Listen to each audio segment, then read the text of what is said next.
오 씨는 오랜 세월을 가족과 함께하며 소박하지만 정겨운 일상을 보내는 주부였습니다. 그녀는 남편과 함께 어렵게 키운 아들이 공기업에 취직해 안정적인 생활을 하고 있는 것을 보며 큰 만족을 느꼈습니다. 그녀에게 아들은 삶의 자랑이자 버팀목이었습니다. 몇 달 전 아들은 약혼 소식을 전하며 예비 며느리를 집에 데려오겠다고 했습니다. 오 씨는 아들의 약혼 소식이 반가웠지만 한편으로는 예비 며느리를 처음 만나는 날이 다가오며 걱정과 설렘이 교차했습니다. 어떤 아이일까?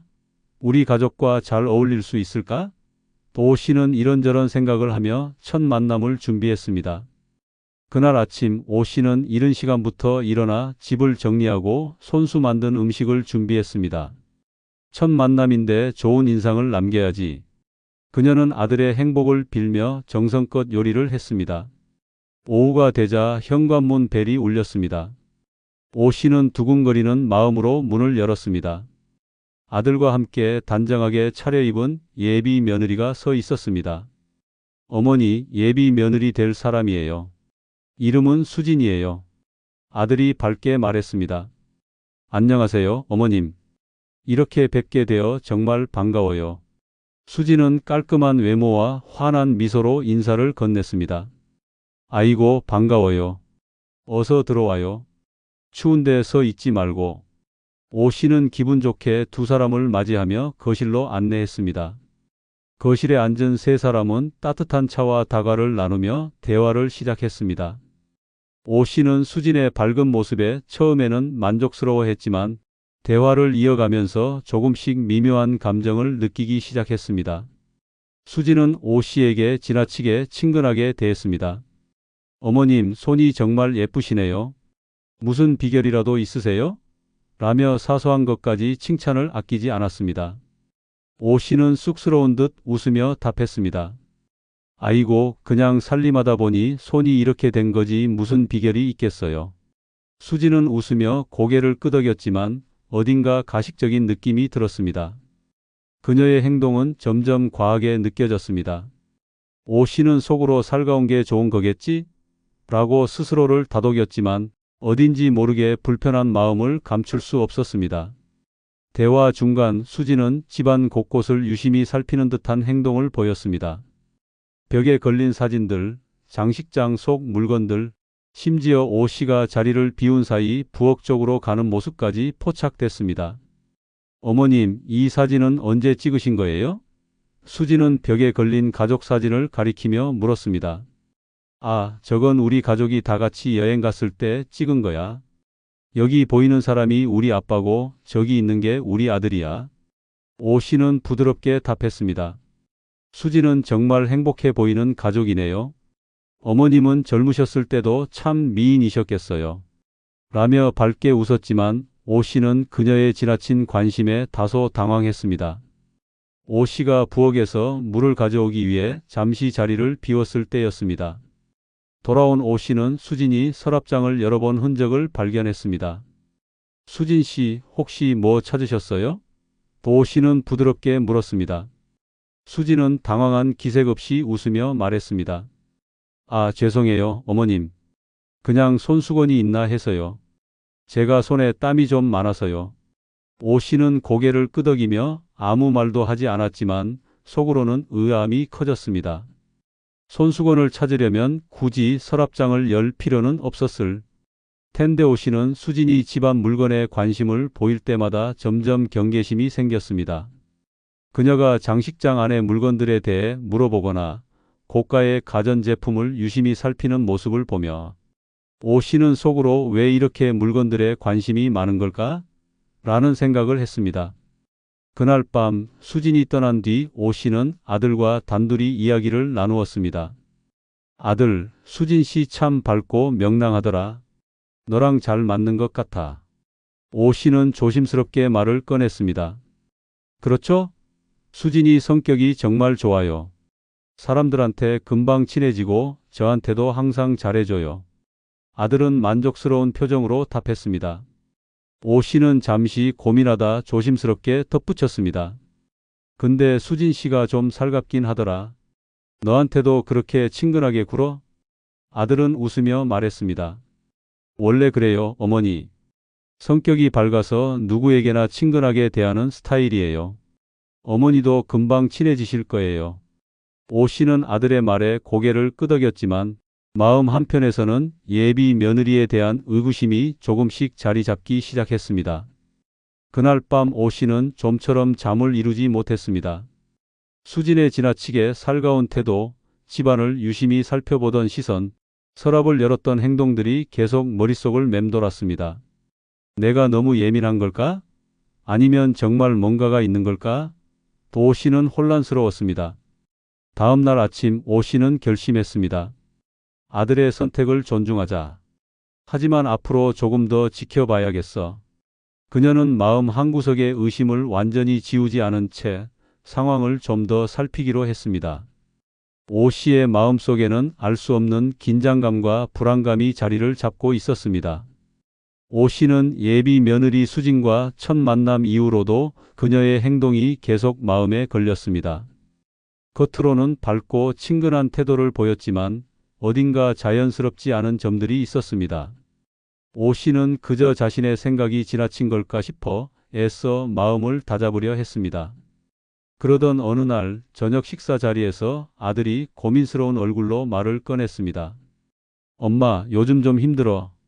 아들은 밥숟가락을 내려놓으며 한숨을 내쉬었습니다. 왜? 무슨 일인데? 회사에서 일이 힘든 거야?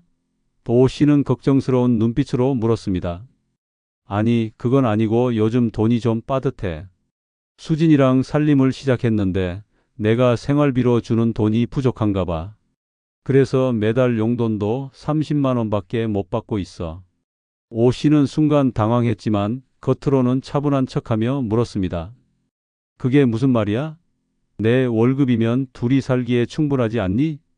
아들은 고개를 긁적이며 대답했습니다. 수진이 말로는 돈이 다 어디에 들어가는지 모르겠대. 생활비도 많이 쓰고 앞으로 혼수 준비도 해야 해서 그런 것 같아. 오 씨는 아들의 말을 듣고 마음 한구석이 무거워졌습니다. 예비 며느리가 돈 관리를 한다는 것 자체는 이해했지만 아들이 용돈 30만 원으로 생활하는 상황이 도무지 납득이 되지 않았습니다. 게다가 혼수를 준비한다는 명목으로 어디에 돈이 쓰이는지도 불분명한 상황이었습니다. 며칠 뒤 오 씨는 평소 가깝게 지내던 이웃 친구와 차를 마시며 이 이야기를 털어놓았습니다. 우리 아들이 말이야, 용돈 30만 원밖에 못 받고 있대. 수진 씨가 돈 관리를 하는데 이게 보통 일이야? 오 씨는 친구에게 물었습니다. 친구는 놀란 표정으로 대답했습니다. 아니, 그 정도 월급이면 부족할 리가 없지. 오 씨, 혹시 수진 씨가 돈을 다른 데 쓰는 건 아닐까? 내가 아는 사람 중에도 며느리가 남몰래 빚 갚느라 돈을 다 쓰고 있다는 걸 결혼 후에야 알게 된 경우가 있어. 오 씨는 친구의 말에 생각이 많아졌습니다. 혹시 수진이 아들에게 말하지 않은 뭔가가 있는 건 아닐까? 그녀는 그날 밤 수진에 대해 더 알아봐야겠다는 결심을 했습니다. 며칠 후 오 씨는 아들이 집에서 통화하는 소리를 우연히 듣게 되었습니다. 아들은 친구와의 통화에서 이렇게 말하고 있었습니다. 아, 난 진짜 모르겠어. 수진이가 월급을 다 관리하는데도 돈이 늘 모자라대. 혼수 살 돈도 남은 게 없대. 그리고 지난달에는 신용카드 값도 못 냈다고 하더라. 오 씨는 주방에서 설거지를 하며 아들의 통화를 들으면서도 아무 말도 하지 않았습니다. 하지만 그녀의 의심은 더욱 커졌습니다. 그날 저녁 오 씨는 아들에게 수진의 직장 위치를 물어보았습니다. 수진 씨가 일하는 회사는 어디에 있지? 요즘 힘들다던데 가끔 도시락이라도 싸주고 싶어서. 아들은 아무런 의심 없이 회사 위치를 알려주었습니다.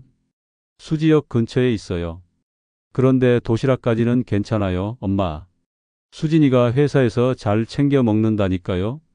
오 씨는 속으로 회사 위치를 되새기며 다음 날 직접 확인해 보기로 결심했습니다. 다음 날 오후 오 씨는 수진이 말한 회사가 있는 곳으로 향했습니다. 그녀는 조심스럽게 회사 근처를 둘러봤습니다.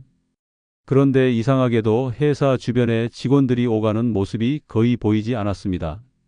수진이 자주 간다는 근처 카페에 들어가 보니 그곳에서 익숙한 뒷모습을 발견했습니다. 오 씨는 순간 가슴이 철렁 내려앉았습니다. 그 사람은 다름 아닌 수진이었습니다.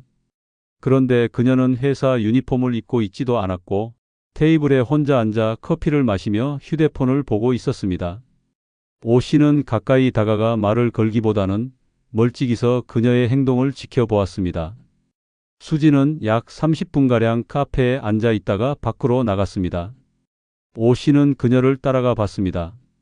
수진은 회사로 가는 대신 인근에 있는 만화방으로 들어갔습니다.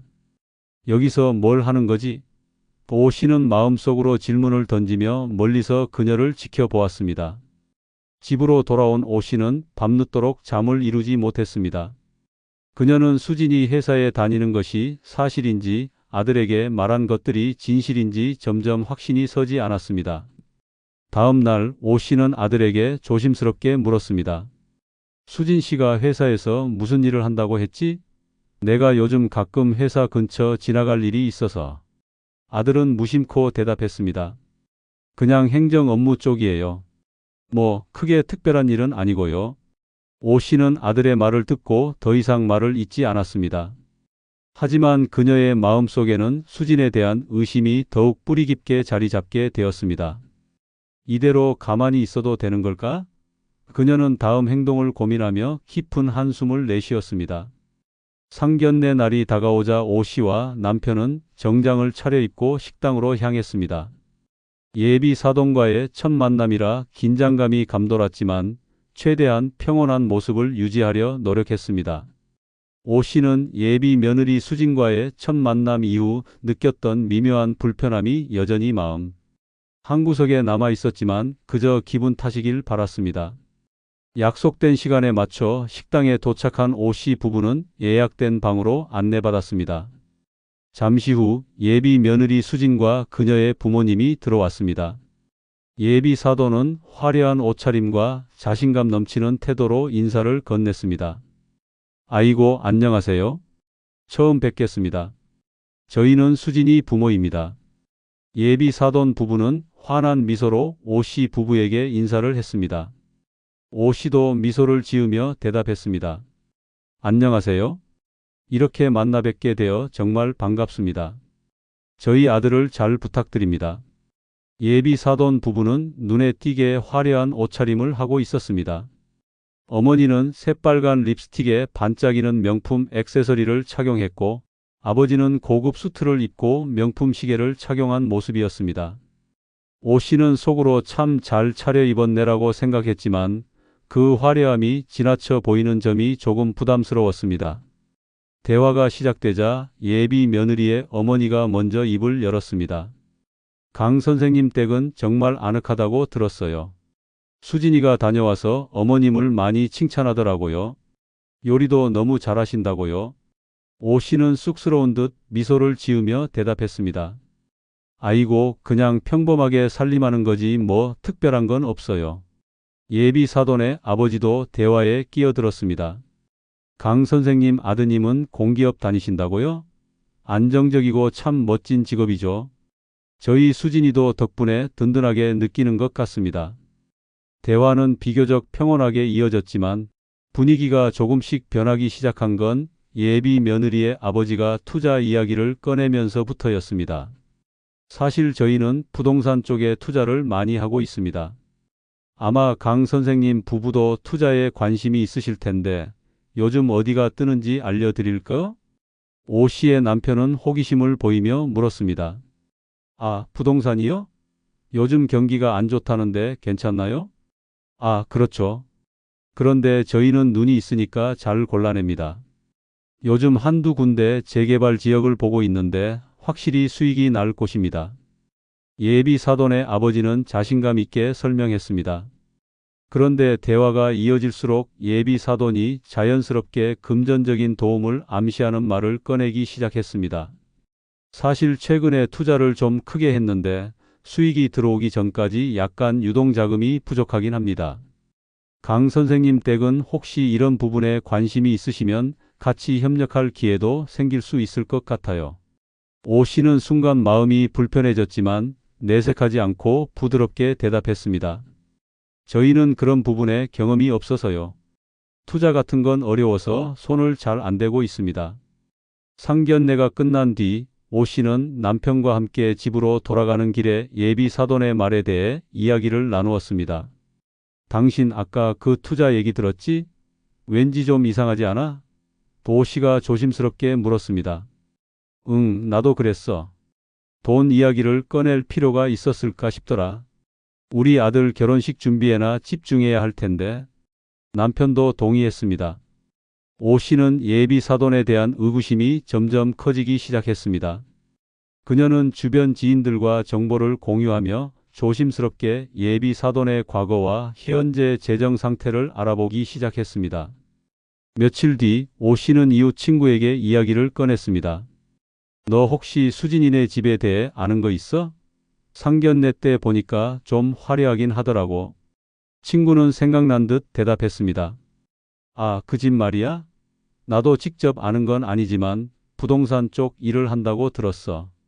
그런데 한 번씩 투자 실패로 문제가 있었다는 얘기도 있었어. 오 씨는 친구의 말을 듣고 더욱 고민에 빠졌습니다.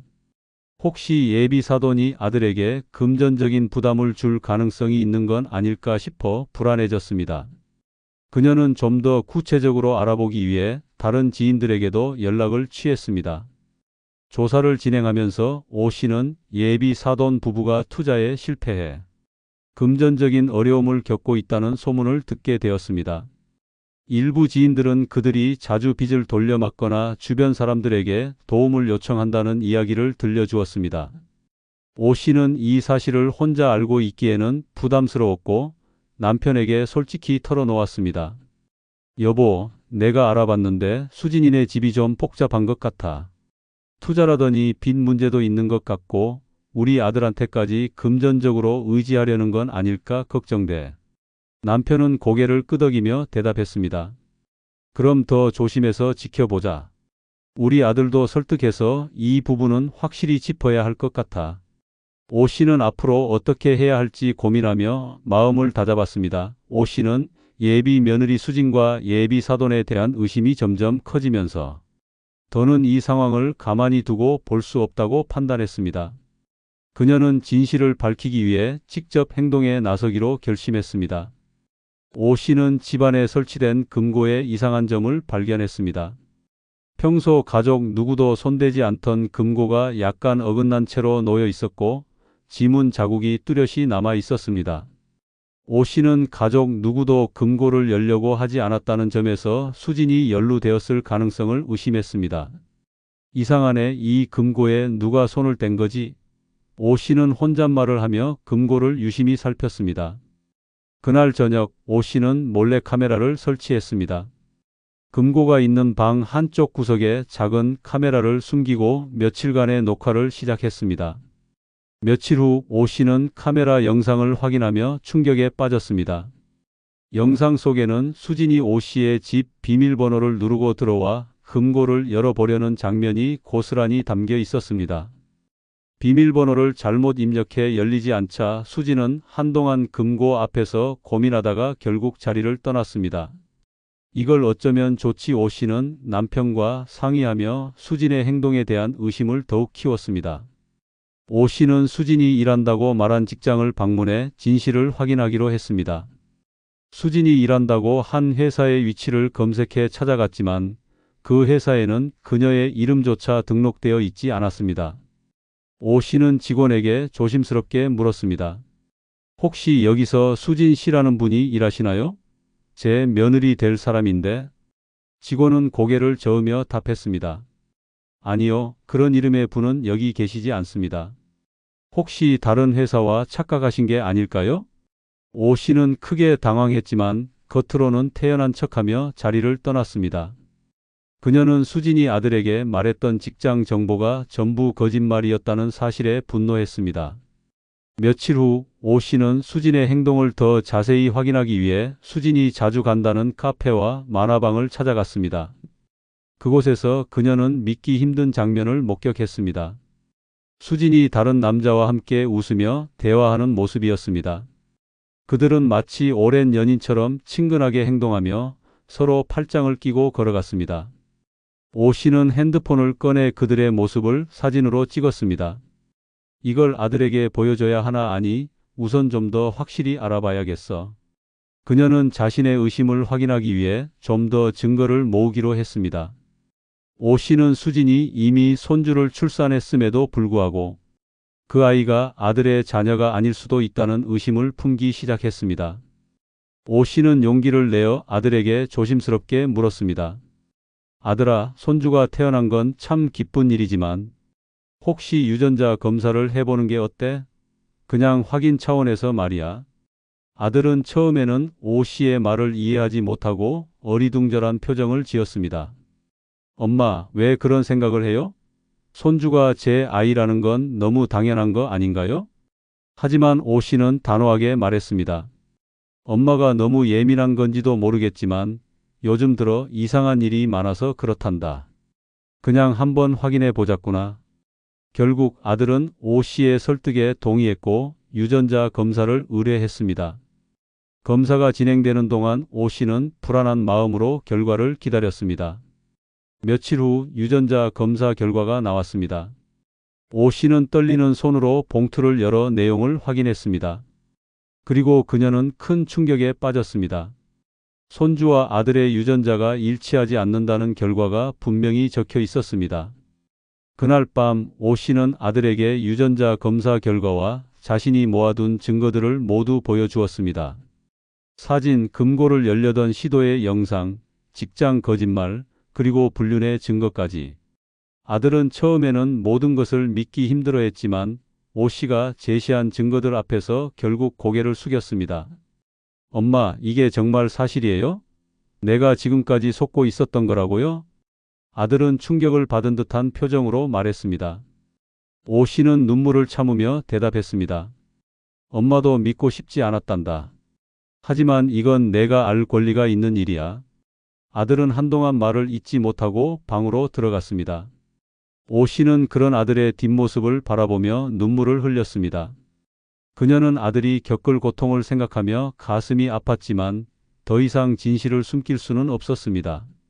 다음 날 오 씨는 남편과 함께 예비 며느리와 예비 사돈을 만났습니다. 그녀는 자신이 가진 증거들을 차례로 꺼내며 단호한 태도로 결혼을 진행할 수 없다는 입장을 밝혔습니다. 이제 더 이상 이 결혼을 계속할 수 없습니다. 저희 아들이 겪을 상처를 생각하면 마음이 아프지만 진실을 외면할 수는 없습니다. 오 씨의 말을 들은 예비 사돈과 수진은 처음에는 부인하려 했지만 점점 더 꼬리가 잡히며 결국 모든 사실을 인정할 수밖에 없었습니다. 결혼은 결국 무산되었고 오 씨는 진실을 밝혔다는 사실에 안도하면서도 아들이 입은 상처를 어떻게 치유할지 고민하며 밤늦도록 잠을 이루지 못했습니다. 결혼식 당일 오 씨는 일찍부터 분주히 움직였습니다. 아침부터 예비 사돈과 예비 며느리의 거짓말과 사기 행각이 머릿속에서 떠나지 않았습니다. 오 씨는 이미 유전자 검사 결과와 예비 며느리의 불륜 증거를 준비해 놓았고 이제 모든 것을 폭로할 결심을 한 상태였습니다. 결혼식장은 화려하게 꾸며져 있었고 하객들로 북적이었습니다. 그러나 오 씨는 분위기가 어딘지 어색하다는 것을 느꼈습니다. 예비 사돈 쪽에서 초대한 하객들이 전부 낯선 사람들이었기 때문입니다. 오 씨는 그들이 단순히 고용된 하객들일 가능성이 크다고 생각했습니다. 결혼식이 시작되고 사회자가 마이크를 잡고 신랑과 신부의 입장을 알리려는 순간 오 씨는 자리에서 일어섰습니다. 잠깐만요. 진행을 멈춰주세요. 오 씨의 목소리가 울려 퍼졌습니다. 식장 안이 술렁이며 모든 시선이 오 씨에게 쏠렸습니다. 예비 며느리와 예비 사돈은 당황한 얼굴로 오 씨를 바라보았습니다. 오 씨는 준비해 온 유전자 검사 결과지를 꺼내 들고 차분하지만 단호한 목소리로 말했습니다. 이 결혼은 진행될 수 없습니다. 여기 있는 증거를 보세요. 이 아이는 우리 아들의 친자가 아닙니다. 하객들은 수군거리기 시작했고 예비 며느리는 얼굴이 새하얘졌습니다. 그녀는 자리에서 일어나 변명을 시작했습니다. 어머님, 그게 무슨 말씀이세요? 이건 오해예요. 그러나 오 씨는 굳은 표정으로 그녀의 말을 잘랐습니다. 오해라면 이 사진들은 뭔가요? 그리고 우리 집 금고를 열려고 했던 건 또 어떻게 설명할 건가요? 오 씨는 불륜 상대와 찍힌 사진들을 큰 화면에 띄웠습니다. 예비 며느리는 더 이상 말을 잇지 못했고 예비 사도는 오 씨에게 다가와 서류를 뺏으려 했습니다. 이건 결혼식 날에 할 말이 아니잖아요. 당장 멈추세요. 예비 사도는 오 씨를 제지하려 했지만 이미 하객들 사이에서는 모든 이야기가 퍼지고 있었습니다. 예비 며느리는 충격을 받은 듯한 표정으로 무대 위로 뛰어나왔습니다. 그녀는 울먹이며 아들을 붙잡고 변명했습니다. 제발 믿어줘요. 이런 일이 생긴 건 정말 실수였어요. 그러나 오 씨의 아들은 그녀의 손을 뿌리치며 말했습니다. 더 이상 듣고 싶지 않아. 내가 날 얼마나 속였는지 이제 다 알아. 예비 사돈도 오 씨를 향해 고함을 질렀습니다. 당신 지금 이런 식으로 결혼을 망치겠다는 거예요? 우릴 이렇게 망신 줄 권리가 어디 있어요? 그러나 오 씨는 물러서지 않았습니다. 그녀는 남편과 함께 단호한 태도로 결혼식장을 빠져나왔고 하객들도 하나둘씩 자리를 뜨기 시작했습니다. 결혼식은 결국 엉망이 되었고 오 씨의 아들도 뒤따라 식장을 떠났습니다. 결혼식 이후 오 씨는 예비 사돈과 예비 며느리에 대해 법적 조치를 취했습니다. 그녀는 금고를 열려 했던 CCTV 영상과 불륜 사진들을 경찰에 제출하며 이들이 사기를 저질렀음을 입증했습니다. 조사가 진행되며 예비 사도는 투자 사기로 이미 여러 사람들에게 피해를 준 사실이 드러났고 결국 법의 심판을 받게 되었습니다. 예비 며느리도 금고를 열려고 한 혐의와 함께 사기 혐의로 처벌을 받았습니다. 오 씨의 아들은 처음에는 모든 상황을 받아들이기 힘들어했지만 시간이 지나며 점차 평정을 되찾았습니다. 오 씨는 아들이 손주를 그리워하는 모습을 보며 마음이 아팠지만 손주만은 행복하게 자라길 바랐습니다. 엄마, 내가 손주를 볼 수 없는 건가요? 아들이 한탄하듯 물었을 때 오 씨는 담담히 답했습니다. 그 아이는 내가 사랑으로 대해줄 수 있으면 되는 거야. 하지만 지금은 내가 먼저 행복해야 해. 오 씨는 이 모든 일을 겪으며 가족을 지키기 위해 끝까지 관심을 놓지 않았던 자신을 돌아보았습니다. 그녀는 이번 일을 통해 가족 간의 신뢰와 보호가 얼마나 중요한지 깨달았습니다. 시간이 지나며 오 씨와 아들은 평온한 일상을 되찾았습니다. 오 씨는 지인들과 차를 마시며 사건을 조용히 해상했고 아들은 새로운 직장과 친구들 속에서 삶을 재정비하기 시작했습니다. 오 씨는 조용히 속으로 다짐했습니다. 힘든 시간을 지나왔지만 우리는 다시 행복해질 수 있어. 여러분은 이런 오 씨의 이야기를 어떻게 생각하시나요? 만약 여러분이 오 씨와 같은 상황에 처했다면 어떤 선택을 했을지 상상해 보셨나요? 가족을 지키기 위해 끝까지 진실을 파헤치고 용기 있게 행동했던 오 씨의 결단이 옳았다고 생각하시나요? 오 씨의 이야기는 우리에게 가족 간의 신뢰와 관심의 중요성을 다시금 상기시킵니다. 혹시나 여러분도 비슷한 상황을 겪고 있다면 오 씨의 이야기가 작은 힌트가 되었길 바랍니다. 여러분의 생각이나 경험을 자유롭게 댓글로 나눠주세요. 오늘의 이야기는 여기까지입니다. 끝까지 들어주셔서 감사합니다. 다음에 더 흥미롭고 의미 있는 이야기로 찾아뵙겠습니다. 모두 행복하고 평온한 하루 보내세요.